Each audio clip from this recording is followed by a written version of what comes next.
ছাত্র জনতার গণ আন্দোলনের মুখে মাত্র ৪৫ মিনিটের নোটিশে দেশ ছাড়তে বাধ্য হন শেখ হাসিনা। গত ৫ আগস্টের সেই ঐতিহাসিক গণ অভ্যুত্থানের পর থেকে এতদিন ভারতেই অবস্থান করছিলেন সাবেক এই প্রধানমন্ত্রী। এরই মধ্যে তার কূটনৈতিক পাসপোর্ট বাতিল করে দেয় অন্তর্বর্তী সরকার।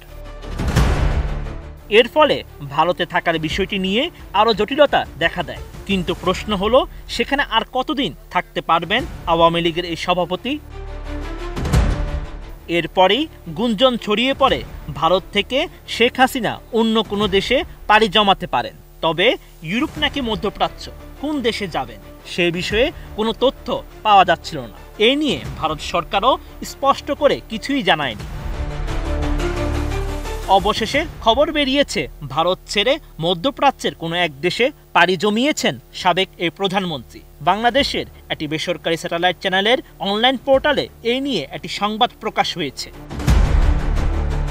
সেখানে দাবি করা হয়, শেখ হাসিনা ভারত থেকে গিয়েছেন সংযুক্ত আরব আমিরাতে। ওই প্রতিবেদনে উল্লেখ করা হয়, দেশটির আজমান শহরে তিনি আশ্রয় নিয়েছেন বলে ধারণা করা হচ্ছে। ব্রেকফাস্ট, টিফিন কিংবা স্ন্যাক টাইমে মজাদার আয়োজন মানে অল টাইম ব্রেড।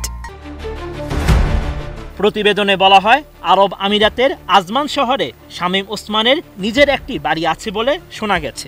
সেখানেই উঠেছেন শেখ হাসিনা। এরই মধ্যে সাবেক এই প্রধানমন্ত্রী ভারত ছেড়েছেন বলে কয়েকটি সূত্রে জানা গেছে। এর আগে শামীম ওসমানকে দিল্লিতে নিজামউদ্দিন আউলিয়ায় দেখা যায়। সে ছবিও গণমাধ্যমে আসে। এর কিছুদিন পর দুবাইয়ের একটি শপিং মলে দেখা মেলে শামীম ওসমানের। সেখান থেকে ধারণা পাওয়া যায়, সংযুক্ত আরব আমিরাতেই অবস্থান করছেন শামীম ওসমান।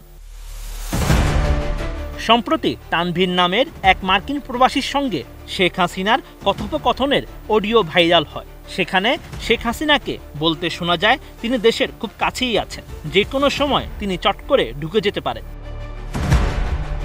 এদিকে শেখ হাসিনার বিরুদ্ধে দেশে শতাধিক হত্যা মামলা হয়েছে। ফলে ডক্টর ইউনূসের সরকার চায় শেখ হাসিনাকে দেশে ফিরিয়ে এনে বিচারের মুখোমুখি করতে।